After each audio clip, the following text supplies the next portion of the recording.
Hi, and welcome to this week's Wu Wei Wisdom Life Lessons teaching. It's great to be back with you all. This week, we are focusing on self-forgiveness and self-acceptance. Now, are you holding on to a deep sense of regret, guilt, or shame because of how you've behaved or something you've done in the past? This may be particularly true if you believe you've hurt other people. Perhaps you are waiting for someone else to forgive you in order for you to be able to forgive yourself and move on. But if this forgiveness doesn't come, then it's like you are stuck in a perpetual cycle of self-torture. Well, in this teaching, we'll be showing you how you can finally make peace with your past through the practices of self-compassion and self-acceptance, so you can finally move on and live your life to the fullest.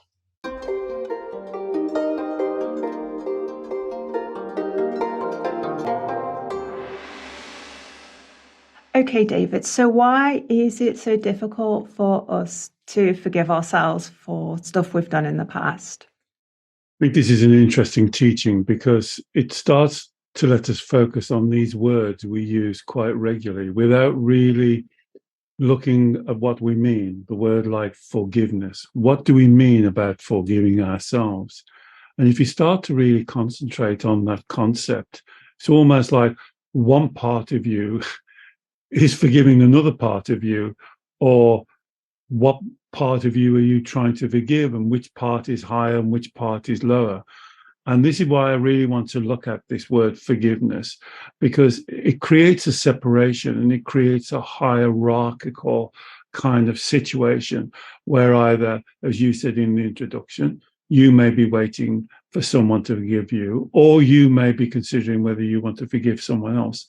When unfortunately, the truth of the situation is we're all humans and therefore we all make mistakes.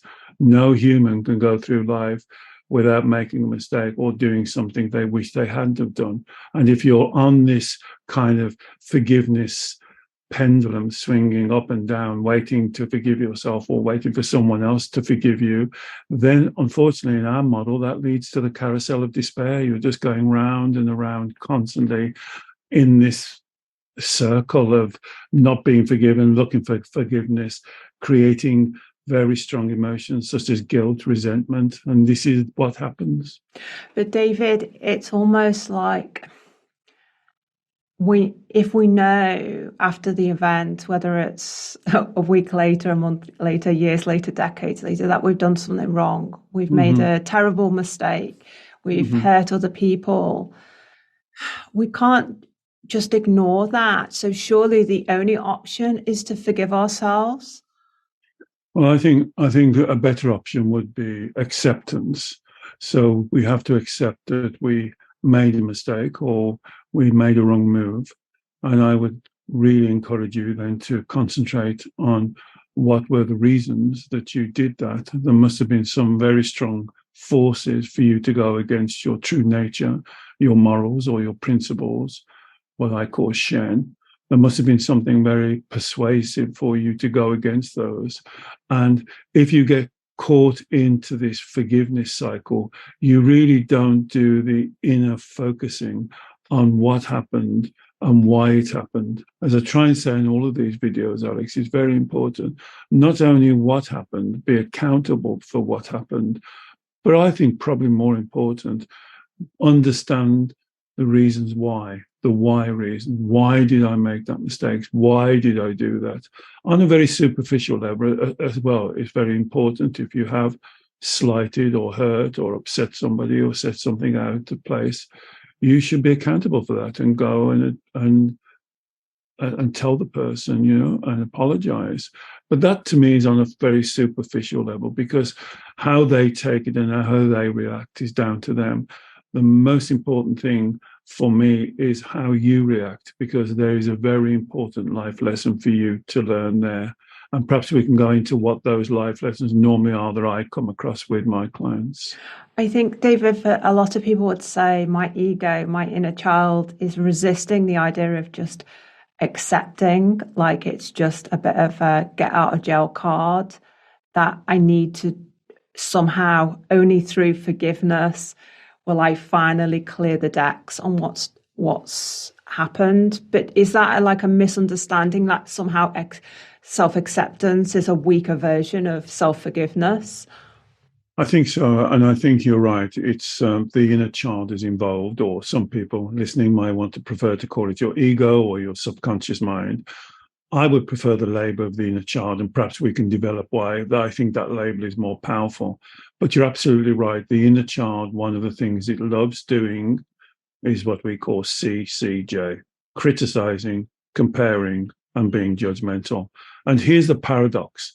The inner child dislikes immensely and will do everything in its power to avoid other people CCJing them, criticizing, comparing, and being judgmental. But it's more than ready to criticize, compare, and judge you. It will be looking at anything that doesn't meet its standards. And its standards are very interesting and peculiar because it's what we call the perfect world scenario. The inner child is always looking to create that utopia, that Disney World-like place where everything is how it wants it to be. And it believes it should be perfect. It believes it should never make a mistake. It believes it should be slightly superior and better than others. And so when you have to admit and accept that you've made that mistake, then the inner child part of your mind will really kick off and really create a lot of problems there, because it's going against his model of you should be perfect. You should get everything right first time. Other people can make mistakes. And of course, we can be gracious and forgive them because we're slightly above them. But when the inner child sees, like every human being, you've made a mistake, then the inner child will definitely start to punish you, and it will go into the CCJ mode because it doesn't align with this idea of a perfect world where you get what you want, when you want it, and how you want it, which is basically what the inner child wants. And would you say, David, in your experience with clients, that there's often like a double standards thing going on? So a person can be compassionate, understanding of someone else and forgive them or reach acceptance with how they've behaved, but they won't apply the same standards and consideration and compassion to themselves? Or does it tend to be people who struggle with self-acceptance, self-forgiveness, also the people who are quite judgmental and critical about other people? What's the kind of typical... No, you're absolutely right. I call it the dual belief system. I would say many of my clients, when we do the golden thread, and perhaps we can talk about that a little later, and we get down to the core beliefs, you will see there is a dual belief in action where they don't want to be judged, but they're quite happy to judge other people. And bizarrely enough, they're more than happy to judge themselves. So they can never reach their own standards. Their standards are set so high and keep on moving up, so they'll never get to that place. And that's why acceptance is so important, because they'll never get to that place where they can accept themselves for who they really are. They always believe they should be better. They always believe that other people should acknowledge and understand that they're special and they're unique. And so why this teaching of forgiveness and acceptance is very interesting to explore, because we just accept this word forgiveness without really looking into the depths of it. And the inner child will play around in that playground of creating these dual beliefs of judging one person different and judging themselves differently, and falling into this trap. And then this trap will lead on the carousel of despair. David, I think if you believe you have hurt somebody in the past, though, surely it makes it almost impossible to reach an acceptance with yourself that that was okay. Because particularly if it's somebody you love, how can we be okay with that? How can we be fully okay with that, whether it's our inner child or our authentic self? Well, that falls into what I've just been saying. That falls into you being judgmental. That falls in, let's say the case is you have made a mistake and you have hurt somebody you love, and you wish you hadn't have done it, but you did do it, as I said, the first thing I would really implore you to do is to find the reason why you did it. What was the circumstances that allowed you to go against your own principles and your own morals and your own beliefs? Maybe something you promised to your partner or your friend, and then you broke your promise. So there must be something really strong there that allowed you to justify that action. But why this is important to me, because if you don't learn that lesson, and that's why we call these videos life lessons, if you do not learn that lesson, unfortunately, all it does, it repeats. And you may even notice this already as in your life. You keep, many clients say to me, why do I keep making the same mistakes? Why does this always happen to me? It's because you haven't found that life lesson that you need to learn. And then secondly, to address your question, so say you made a mistake, say you've hurt somebody you love, say you hold your hands up, say you understand that the why you made that mistake, and you've done all the proper apologies and the explanations and the acknowledgement, and that you've been accountable. Now the next step is you are now going to punish yourself. And that might be appropriate. You believe you need to be punished. But you know, some of my clients punish themselves all of their life. They absolutely inflict themselves on a tremendous punishing life sentence for a mistake they made maybe in their childhood or in their teens or in their early 20s. And they still punish themselves now, and they still create tremendous guilt. I often say to my clients, it's almost like you were put in front of the hanging judge and you're sentenced for the rest of your life, and there's going to be no escape from this life sentence. And so you have to step away and look at that through a different lens. Yes, you may believe that it's right to punish yourself. You may believe that it's right not to be happy for a time. But how long does that carry on? And only you can make that judgment. Some of my clients just get caught into this punishment trap that they can't get out of because they're not learning the life lessons. Mm-hmm. They're not looking deeper inside.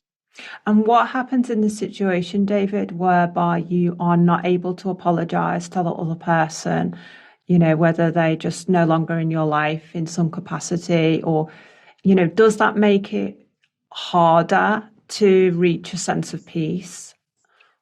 Well, as every circumstance is different, Alex. So I would say in general that could make it a little bit harder, because normally if you go and do your apologies, it could be that the person doesn't accept it anyway, but it could make it a little bit more unique and difficult. But the main thing is for me, and that's why acceptance is so important. So we're not accepting that it's okay to do it. We're accepting that this happened, and now it's in the past. So what are we going to do with that? What is the best way to deal with that? Because you are not the first person, and you certainly won't be the last person to make a mistake, to get something wrong, to maybe do something that upsets people, may do something against your own character, may do something that goes against your own morals. This is happening all the time to every human being walking on this planet. The thing for you is, how do you learn that lesson so you don't keep on repeating it? And how and why are you holding on to it? And this comes to a question I often ask my clients. We call it the flip question. They say to me, how do I let go, David? How do I let go? And I say, but that's the wrong question. The question is, why are you choosing to hold on? Say something happened 5 years ago, 10 years ago, and you're holding on to it. And they say, well, tell me how to let go. And I say, no, the question is, because this is what you're doing, why are you holding on? And that flip question can be very powerful. And if anything I'm saying resonates with you, try that flip question for yourself. Instead of saying, I want somebody to tell me how to let go, take accountability and responsibility and ask yourself, why am I choosing to hold on to this many months, years, decades after the event? Why am I still choosing to hold on to this? And then you'll normally hear the voice of the inner child. And the inner child can be very, very critical. And it will say something like, you need to pay. You're not perfect. You've got to punish yourself, and this punishment lasts a lifetime. And you've got to be able to step back and see whether that is spiritual, whether that is true, whether that's honest, and whether that has integrity. And I normally find out it hasn't. And this is where you can do the Shen test. The Shen test is if you have a child, say a niece or a nephew, and I don't know, say they're 6, 7, 8, 9, 10, and they come to you and they own up and they say, I've done something really bad. I've really upset a friend at school, or I've stolen something and I know I shouldn't have stolen something, or I did something wrong. I don't think you'd say to them, well, you have to now suffer for the rest of your life.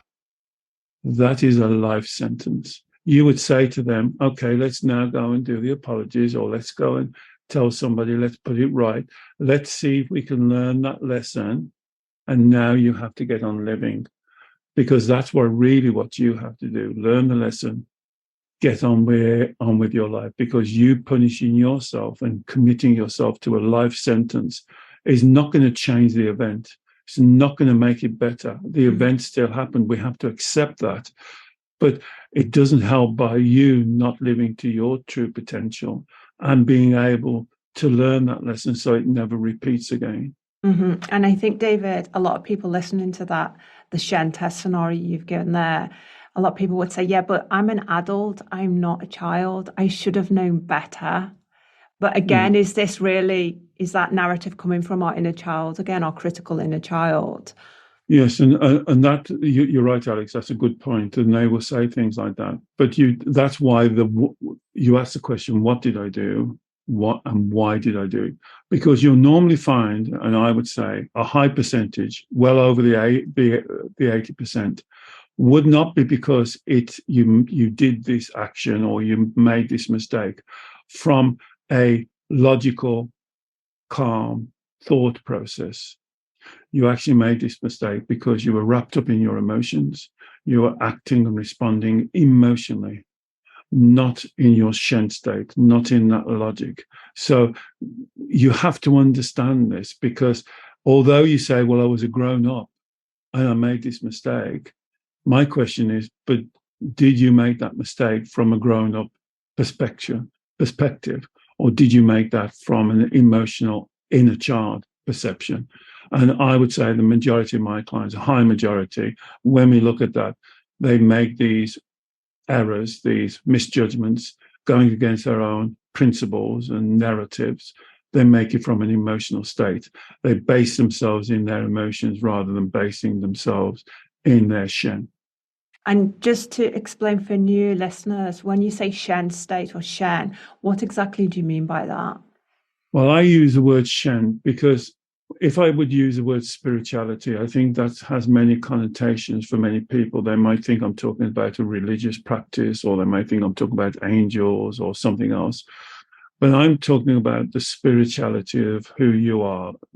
Perhaps you would say the word that we would commonly use, your intuition, your instinct, your gut feeling, your inner knowing, that part of you that is not physical, but is certainly the most important part of you, that deep intellect. And I like the word inspiration. I love that word because it to me, I see in your spirit being inspirational. And so many people will rather work from their emotions than work from that intellect, that inspiration. And I would call that Shen. Now, how do we connect to our Shen? The way that I would encourage you to connect to the Shen is through truth, honesty, and integrity. And you hold that as your main principles.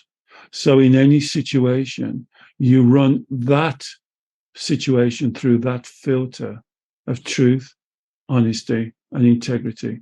You do not run it through your emotions, because that's where you get it wrong and you act emotionally and you react. But if you run it through that I call Shen, truth, honesty, and integrity, this connects you very strongly back to that inspiration, that instinct, that inner knowing, gut feeling, whatever you want to call it. But it's something that's unique to you. And it's something at the heart of the Wu Wei Wisdom model. And this is your uniqueness. This is, no one else has got this. And when you anchor yourself in that amazing gift of spirituality, of Shen, then you see your decision making and your thought process will become a lot clearer, a lot calmer, and you'll be more in control rather than being in this reactive emotional state where you do make bad decisions. And would you say, David, that connecting to our Shen, being in our Shen, living our lives through our Shen is really almost the challenge of life, the what we're aiming for? Because I think we also need to reach an acceptance that a lot of the time we're not, and most people aren't, and that we shouldn't even aim for 100% of the time. I mean, it would be great, but again, that's setting a very high perfection bar for ourselves. Exactly. And I couldn't agree with you more. And I think at the heart of this model that people are looking at now, the Wu Wei Wisdom model of finding balance, being in your flow, being authentic, reaching your potential, being able to understand and address your emotions.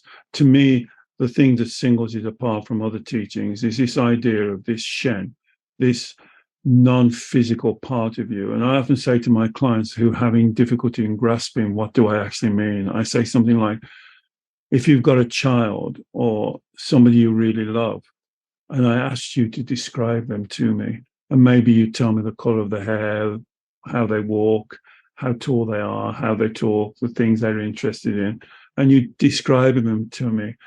But is that all they are? Are they just that physical essence of a person?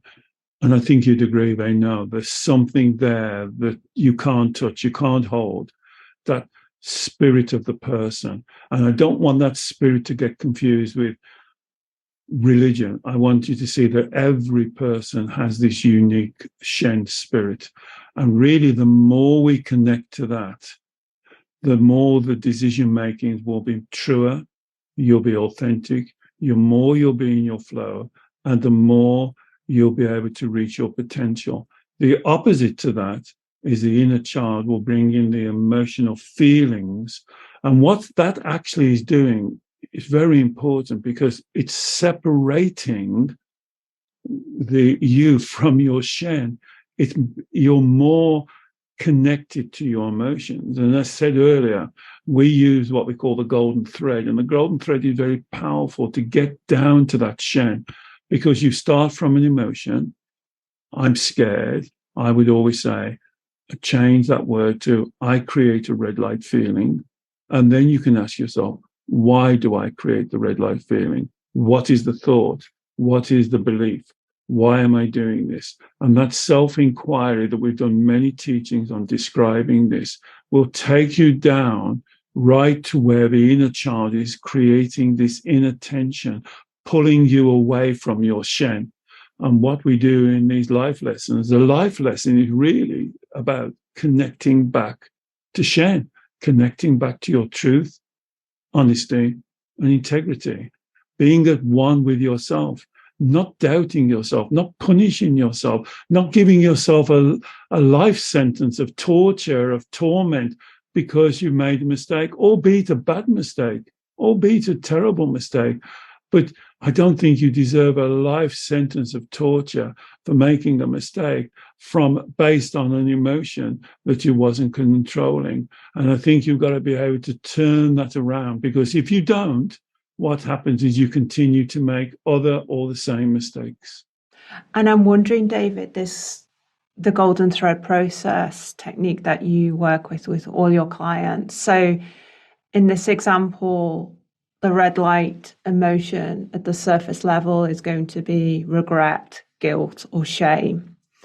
And then when we drill it down, ask, why, what am I thinking? What am I believing here? And get down to the core of it. We're then, I guess, answering that question you said, why am I holding on? And yes, for a lot of people, they'll reach their inner child there. So the inner child will say things like, as we've already discussed, Because I should have been perfect. Yes. Because I need to please them now. I need them to love me now. I need to know that them to know that I'm a good person. And fundamentally, because a lot of people will think because I'm a bad person. Yes. And this is that's all inner child narrative. That's not what our Shen would say to us. That's what our inner child's saying to us. So it's like we have to really be grounded in our Shen to do this exercise authentically, to do it correctly. Because if we're doing the exercise almost from our inner child, then we'll agree with the conclusion. Yes, I am a bad person. Yes, I should have been perfect. Yes, I need them to love me now and understand that I'm a great person. But they're all inner child desires, aren't they? Absolutely. And this is where the golden thread is so powerful, because it changes the perception from seeing it from the inner child perception to seeing it from the truth. This is not the truth. I tell you, you were doing it there, and it coming to mind just somebody I worked with this morning who blamed themselves for, and they're only a child at the time, but their family split up. Their father and mother went through a divorce. And she blamed herself. And she'd been carrying that regret, that guilt, that if she'd have been a better child, if she hadn't given them so much trouble, if she had done things right, she'd have been perfect. And this is a lady of middle age who is still holding on to that, looking for somebody to forgive her, looking for somebody to tell her that's not true. But even if you tell her, even if I tell her, well, that can't be true. A 6-year-old can't be responsible for your mother and dad splitting up. The inner child doesn't want to accept it, because as we've said on many other teachings, what the inner child does is build up a story of self-confirmation. And this is why this looking for forgiveness and not getting forgiveness and blaming yourself and punishing yourself and giving yourself a life sentence is the way that the inner child keeps you trapped into that story. And then when you say, how can I let go? You see, you can't let go because the inner child's in control. That's why if you flip the question and say, why are you holding on? Now the inner child, you can speak to the inner child. So why are you holding on to this? And as you quite rightly said, it will give you a whole heap of reasons. I'm a bad person. I'm not, the 3 lies. I'm not good enough. I can't cope. I'm unlovable. I'm not worthy. I have no value. It will give you all of these, but that's the inner child perception. So right on the surface, if we started off, this idea of what do you mean by forgiveness? You see, the definition is always the important thing. But when you start to dig down into it, you will see it's much deeper and much more complex, because the inner child comes in and muddies the water and makes it much more confusing. And that's why the golden thread will clear that up. And David, I'm wondering, when we get down to this inner child story, these reasons why we can't move on, it's like this is where the self-compassion and self-responsibility needs to come in, because our Shen, our adult self, our wise self, our kind of inner parent needs to have a compassionate but firm conversation with our inner child to say, no matter what you've done in the past, no matter what poor decisions you've made, no matter what mistakes you've made, you are still a divine spiritual being. That, we are not, it does not affect the fundamentals of who we are, and that it is fundamentally wrong to label ourselves as a bad person. The decisions, the behaviors, the actions may have been inauthentic, inappropriate, wrong, but we are still divine and pristine as an individual. Yes, Alex, and that sounds easy, but I would say a lot of my clients have great difficulty with that. They watch our videos, they do the golden thread for themselves, they find it successful, it cuts through and it gets through years of going round and around this carousel. They find it hard to have that conversation with the inner child, because for most of my clients, they've never listened and communicated and had that conversation, because they've always tried to shut the inner child down, keep it down, lock it away, be negative towards it, think it's evil. Some of my clients will think the inner child's evil, like the devil and things like that. And they never reparenting. We call it reparenting. And if you're interested in that word and that sounds interesting to you, look in the archive. We've done lots of teaching on reparenting, because as you quite rightly said, that spiritual side of you, that inspirational side of you, that intuition side of you has got to act like a parent. And you've got to approach that mind, that inner child, and give it some correct teachings. You've got to be able to listen to its arguments, and you've got to be able to answer his arguments. It'll be particularly about, as you said, being perfect or making mistakes. And you've got to be able to give it reason, logic, teachings that it can understand, because we have to change that inner child's mind, else it will be locked constantly on that carousel of self-blame, beating themselves up, a life sentence going round and around, and not progressing and living their life in their flow to their true potential. And this, to me, why I do this work. I want people to move away from this negativity and start to be in their flow and reach their true potential and be as awesome as I really believe that they should be. Mm-hmm. And as you said, David, we've done lots of teachings on the inner child reparenting. So I will put links to some of those in the show notes to help you with this practice. But finally, David, in your experience, I know you've worked with many clients on this issue. Is there light at the end of the tunnel? Can people ever fully move on? 100% yes. I would not do this if I didn't see and experience change in my clients. Every client is unique. Their story is unique.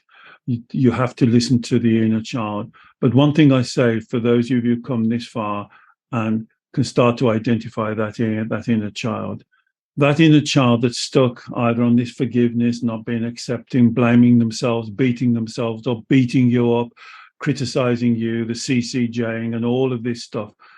This child is not a monster. This child is not evil. It's not the devil in reincarnated, one of my clients accorded. It's a scared little child.